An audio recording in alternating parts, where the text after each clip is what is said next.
Posko Komando Utama Penanganan Bencana di Kampung Galapuang, Kecamatan Ulakan Tapakis, Kabupaten Padang Pariaman mendapat kunjungan dari Wakil Kepala Kepolisian Daerah Sumatera Barat, Ditjen Pol Solihin bersama jajaran. Kunjungan tersebut disambut langsung oleh Bupati Padang Pariaman.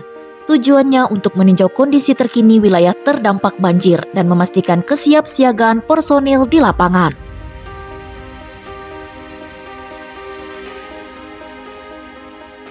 Wakapolda Sumbar menyampaikan bahwa pihaknya telah menurunkan sejumlah perahu karet, tim medis, serta menempatkan personil Polri di beberapa titik untuk membantu masyarakat yang terdampak.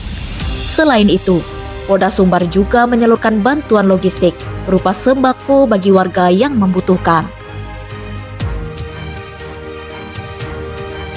Ia menegaskan bahwa seluruh tim, termasuk tim evakuasi dan logistik, telah diperlengkapi secara menyeluruh untuk menghadapi situasi bencana.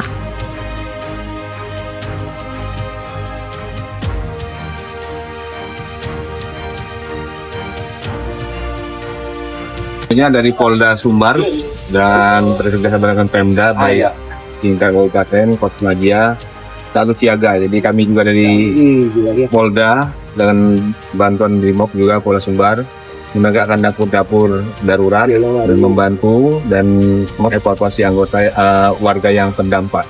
Tentunya ini kan musibah. Jadi tidak hanya di Padang Pariaman saja, jadi daerah-daerah berdampak baik dari Damas Raya, pesisir selatan, Bukit Tinggi, dan yang lain-lain tentu kami siaga. Jadi 1x24 jam bersama Pemda, bersama instansi terkait membantu mengatasi untuk bantuan masyarakat.